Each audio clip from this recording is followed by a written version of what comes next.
CNN, a network of Turner Broadcasting System. From Washington, Crossfire. On the left, Mike Kinsley. On the right, Pat Buchanan. Tonight, the 51st state. In the Crossfire, District of Columbia Delegate Walter Fauntleroy and Virginia Congressman Stan Paris. Good evening. Welcome to Crossfire. No taxation without representation. That was the rallying cry of the Boston Tea Party 2 centuries ago, when American colonists demanded basic political rights from King George of England. And it's the rallying cry again today of those demanding statehood for the District of Columbia. D.C.'s non-voting congressional delegate Walter Fauntleroy last week called on D.C. residents to send their federal income taxes to a special escrow account instead of to Uncle Sam, until they get 2 senators, real voting representatives, and genuine local government like the other citizens of the United States. Skeptics note that in light of the recent follies of Mayor Marion Barry, this may not be the best moment for D.C. to be preaching the virtues of self-government. But since Fauntleroy brought it up, it's a good moment to debate D.C. statehood on Crossfire. Pat? Congressman Fauntleroy, you take an oath to uphold the law and let you are recommending that you yourself and folks in Washington, D.C. break the law. Why? Because consistent with my belief that you have a moral obligation to violate unjust laws. I have done that often in the past, and the result has been that the conscience of the American people has been pricked. Congressman Fauntleroy, do you think it's an unjust law to require you to pay your federal taxes? As unjust as the law which was protested by Patrick Henry, who said, give me liberty or give me death. I'm not asking for death. Well, Fauntleroy, you and I were both raised in Washington, D.C. That's right. And we've both been paying federal taxes since I've left there about 10 years ago. Paid our federal... You mean to tell me we had no obligation to pay our federal taxes all those years? As I indicate, I believe that at a time when the bells of freedom are ringing for democracy all the way from Moscow Square, Red Square in Moscow, to Czechoslovakia and to Southern Africa, it's time for us to free from the tyranny of taxation without representation. The only remaining citizens of a capital...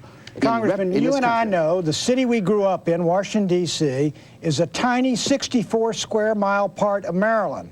Now, if you want to vote for a senator, you want to vote for a congressman, why don't we give the city back to the state of Maryland? You could have perfect right to do so. That would be proper if it were possible. The fact is that no state may have its population or its territory added to without its consent. And quite frankly, as you know, now being a Maryland resident, that the citizens of Maryland are not about to accept 750,000 people, more than reside in 6 states of this union, into their body politic. And so that's not practical or realistic. Pat is actually a resident of Virginia, which is why he's so enthusiastic for Maryland to get D.C. Oh, I see. Also, why are you knocking D.C. like that, Michael? I'd be perfectly happy. I'm a resident of Maryland. I'd welcome it, but you're not very eager for it. I also never heard Pat express such enthusiasm for paying federal taxes before. Have you, Congressman? Well, let me tell you why I think Walter's wrong in all of this. For one thing, the average D.C. resident pays about $2,000 in taxes, and they get back $23,000 and some change in direct payments and benefits from the federal government. That's a 12-to-1 return. Look, so even on the basis of dollars back for dollars spent, look, you ought to be know focused. that's ridiculous. Some people get money, some people pay money, just like as much as everybody Hawaii, else in the rest of the country. Let me ask you the very basic, obvious question. Citizens of D.C. pay taxes like everybody else. They get benefits like everybody else if they qualify. They do pay taxes like everybody else. Why shouldn't they have the same right to have self-government, to have senators and congressmen as everybody else? Well, my point is, Mike, they get back 4 times as much as the next state. Are you saying Hawaii, New York? First of all, I know that sounds like a silly statistic. It is, but what he's done is combined all federal programs that operate in the District of Columbia, the nation's capital, an area that has 55% of this taxable land taken off the tax rolls because of the presence of the federal government, and an area where the citizens pay more per capita in federal taxes than the residents of 49 of the 50 states. That's a fact. Well, how about answering the basic question? Let me respond to your question, Mike. Go, that would be nice. The answer very simply is, Walter is perfectly correct that the state of Maryland, the legislature there, will most probably not adopt a resolution saying, come into Maryland, District of Columbia. But there are other ways to do that. We're working on legislation right now to address that problem, and very shortly we hope we can find a solution to it. That's not the issue. Let me tell you what the issue is, but let's get right to the heart of the matter. This thing suddenly blossomed just recently when a fellow moved to town named the Reverend Jesse Jackson. This whole thing, Congressman Fauntleroy, is a scheme to get Jesse Jackson a seat in the United States Senate, a seat he couldn't win in his home state of South Carolina or his adoptive state of Illinois. So he comes here as the biggest carpetbagger in America, and you all are going to make D.C. a state to give him a seat in the United States Senate. Isn't that right? Pat, you know as a lifelong resident of the District of Columbia that that's not the case. All of us over the years have been outraged by the fact that we who not only pay more per capita in federal taxes, but we die more per capita in defense of this country, whether it's the Vietnam War or World War II, than the residents of 47 of the 50 states. And all of our young people die defending a democracy that we don't enjoy. They defend the Constitution, Congressman Fauntleroy, and the Constitution set aside this land right here as a federal enclave to be governed by the Congress of the United States. When you tried to change that Constitution about 10 years ago with the D.C. amendment to make it a state, 10 states passed it, not the 38 required. Doesn't that tell you that the American people want to keep their capitals separate and have a right to do so democratically? No, it does not tell us that. It tells us the political dimensions of this, the partisan political dimensions of it. But what we've concluded is that since that is a reality, what we must do is to go back to do what the Founding Fathers, or what they did in 1846. The Founding Fathers said the land area necessary for the proper and unimpeded functioning of our federal government is a 10-mile square area, including a part of Maryland and Virginia. In 1846, they said, look, we don't need all this land. They said, let's Stan Paris, where he lives and the people who live there, go back to the state of Virginia. Retrocede to Virginia. That's right, Virginia accepted. And they did. So that we don't have to collect taxes from him. He is elected by people who, had not the Congress made that judgment, would have been in the same shape as we.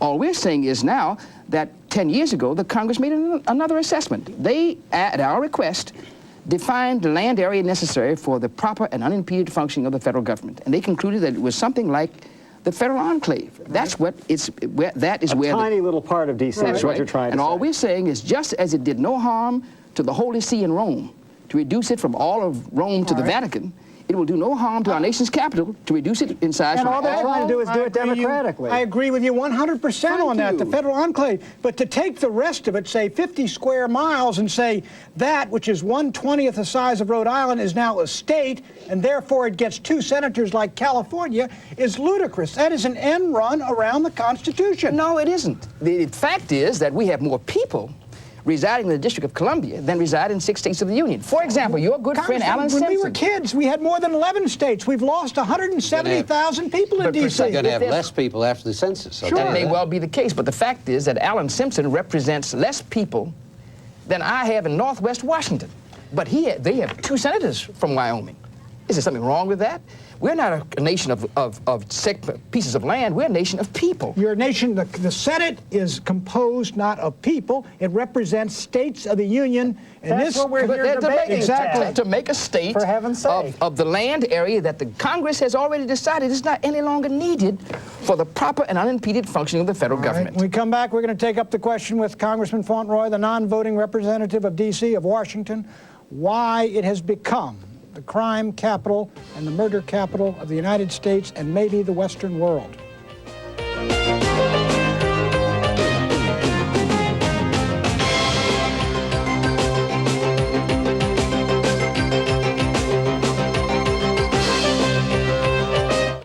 I flew around the world in record time, 57 hours, 25 minutes, and 42 seconds. And that's not nearly fast enough to keep up with all my businesses. Lanier's fax writer is 10 seconds to the West Coast, 20 to the Far East, all on bond paper. And I can send it to all my businesses with one button, leaving me time to set new world records. Call Lanier, 1-800-241-1706. How would you describe McDonald's Big Mac and Egg McMuffin? One of a kind. Egg McMuffin is. I'm here to say I would start my day any Other way. One of a kind. Big Mac is. Every bite suits my appetite. Oh, it tastes just right. Makes a hungry man walk to make a day's. Makes a full man talk about eating again. Big Mac and Egg McMuffin are One of a kind. Picture yourself Katie Quick at 7B. with a star that comes through. Picture yourself Picture yourself in Van Duzen's head. Now get the Christian Science Monitor, the Pulitzer Prize-winning daily newspaper for 1 month free when you order 2 months at just $9 per month. Call now and get a bonus month absolutely free. Call 1-800-257-1257 now. A mother seeks justice and fights to keep her murdered daughter's estate from going to the killer's family.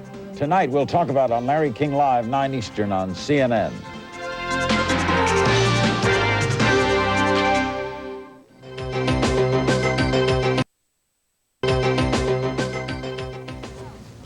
Welcome to the second civil rights revolution, a campaign of civil disobedience, of deliberate refusal to pay federal taxes by D.C. residents is about to begin to force Congress to make this city the 51st State of the Union, giving it 2 United States senators, a governor, and a vote in the U.S. House of Representatives.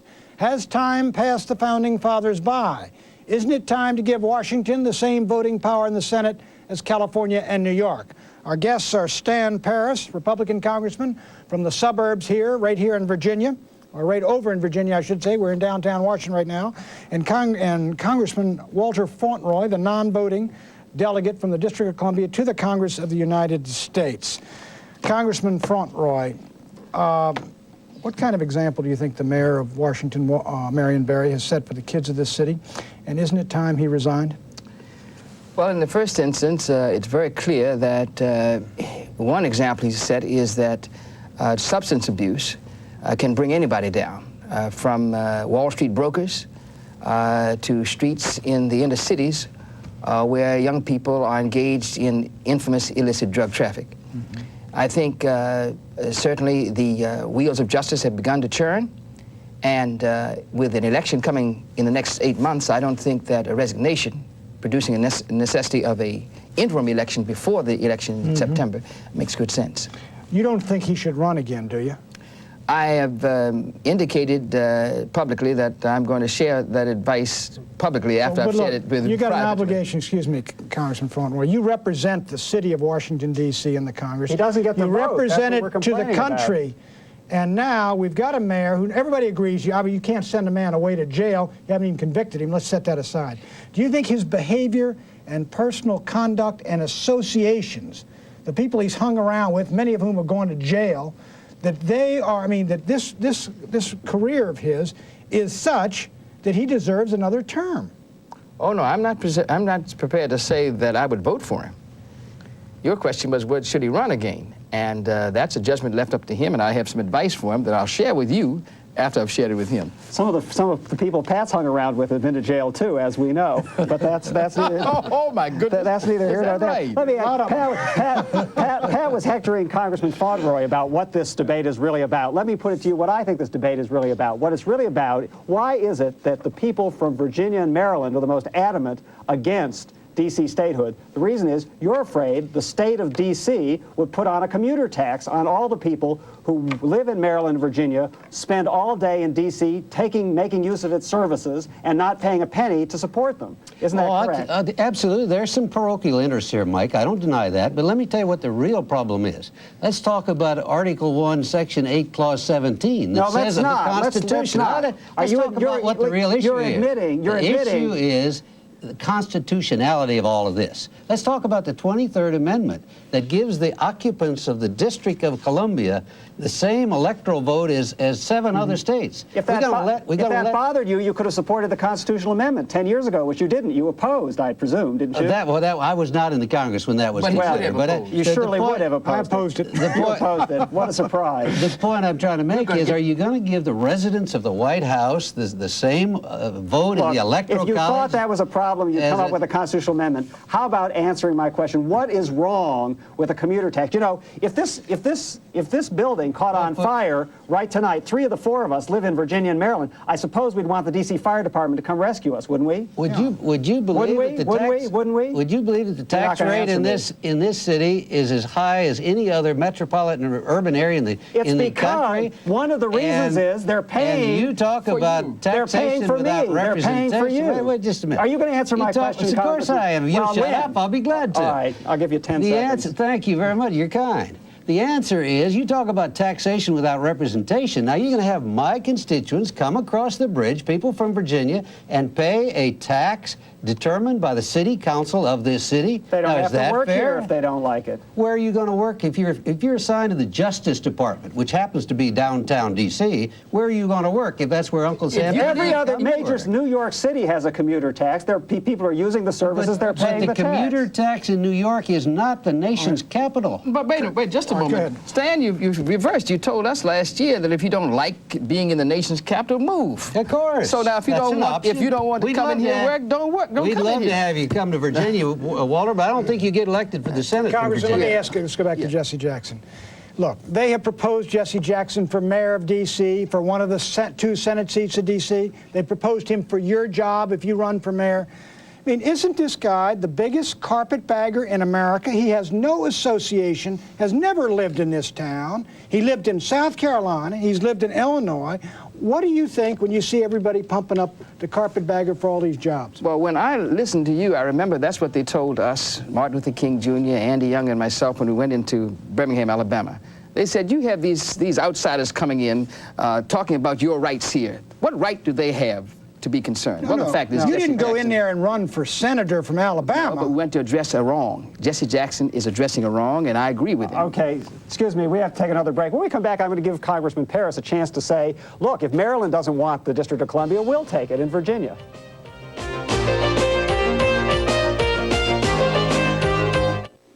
When you enter a conventional lease, you could be trapped for 5 long years. So consider the freedom of the Audi 3-year test drive. There's the freedom of no money down, the freedom of no charge maintenance. And in just 3 years, you're free. Free to enjoy the luxury of a new Audi, the Audi 3-year test drive. Feel free to take it. As Nancy Walsh saves for her son's education, her savings and those of millions like her are invested in business. When business grows, our nation prospers and becomes more competitive in the world, which could open up a world of opportunities in the decade ahead. And who will be there seeking out those opportunities for you and Nancy Walsh? Merrill Lynch. We're bullish on the 90s. Where do you go when Rover turns your picnic into his snack? Chevron, we're with you. Who's always there to help keep the show on the road? Chevron, we're with you. And we'll be with you all. What do you reach for when your cash flow suddenly runs dry? Chevron, we're with you all. Turner Broadcasting System entered the cable television industry in its infancy. The rapid growth of TBS Superstation established it as the leading pioneer. Then, Turner broke new ground with CNN and Headline News, now in more than half the homes in America and in over 85 countries worldwide. Enter TNT, cable's fastest-growing basic network in partnership with the cable industry itself. Turner Broadcasting System, poised for the future.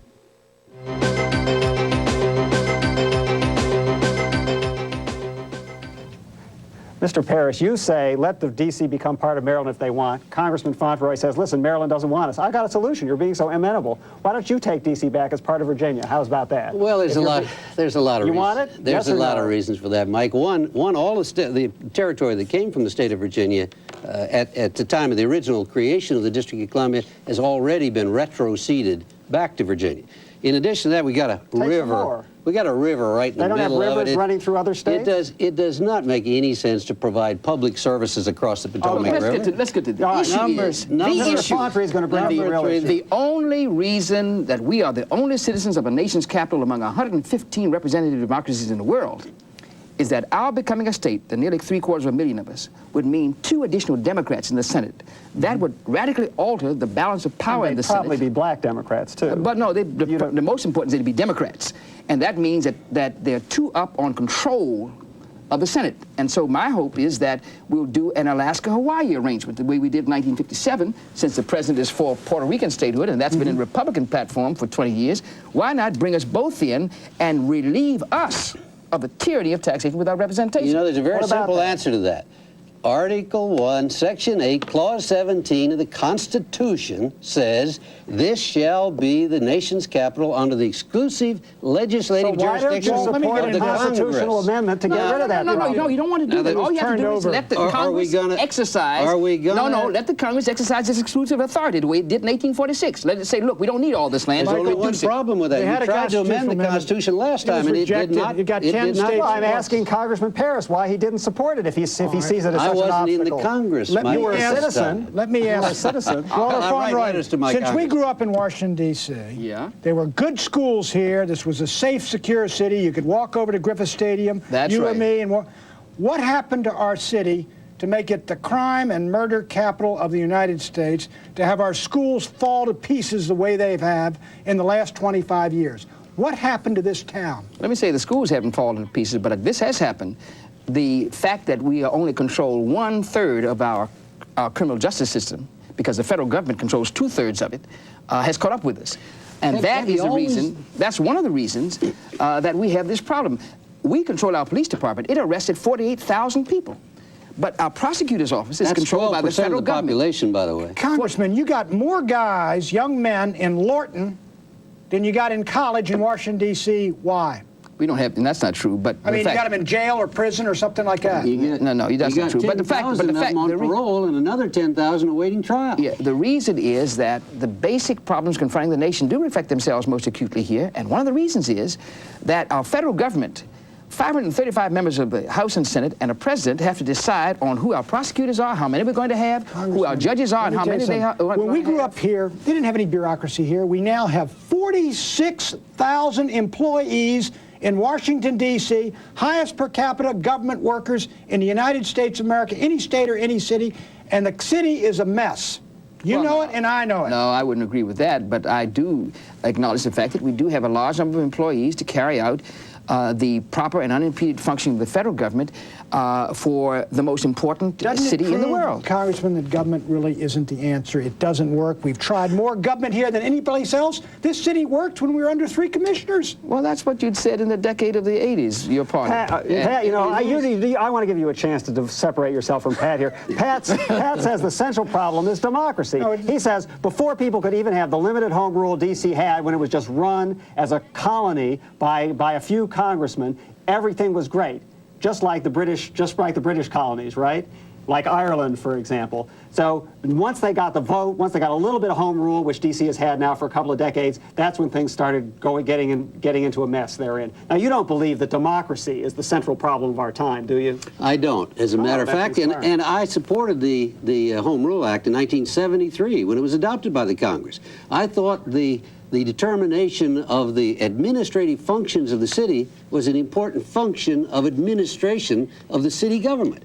But have you noticed the way Walter always says that all of the problems of the District of Columbia are a function of the presence of the federal government? And all of the problems of the city are not really their fault at all. I'm not saying that. Well, the fact is, I'm not saying that. We have the problems that every other community has, but we are incumbent because the federal government does what local communities do for themselves, and we want to do the same. Congressman, thank you. Thank you, Stan Paris. Thank you. Michael and I will be back with D.C. statehood in a moment.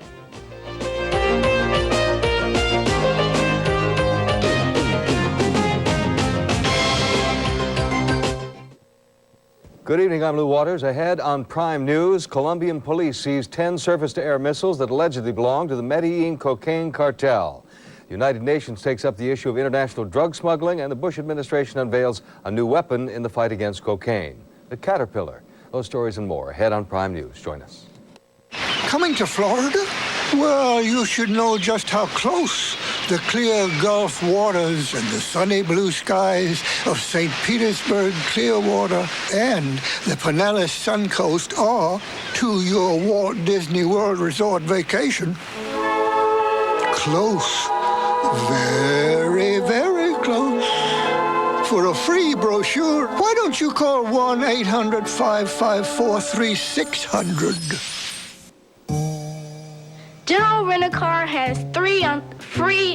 minutes miles.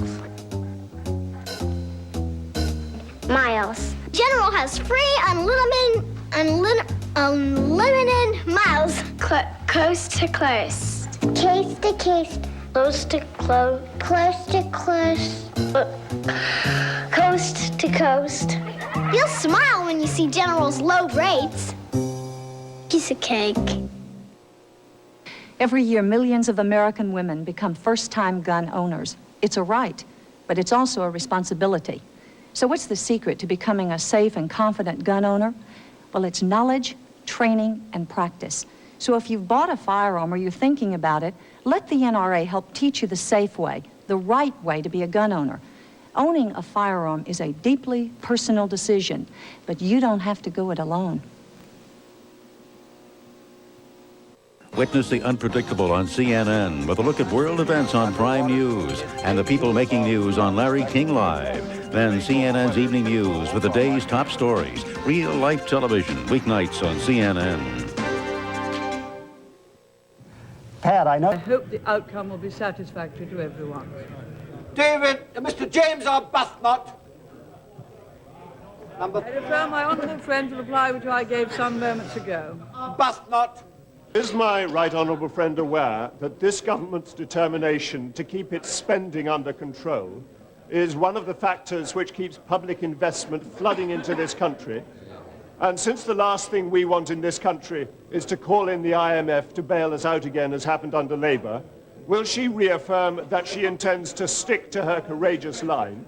Yes, Mr. Speaker, I agree with my honourable friend that we get a great deal of inward investment both from Germany and from Japan and other investors because they know that this government will continue to pursue sound economic policies, continue to have the right industrial law, continue in fact to resist nationalization and continue to privatize further industries, and will continue to have lower tax rates than we've seen at any time since before the last war. All of these things are vital to investors, and they're vital to the prosperity of this country. Mr. Dave Nellist.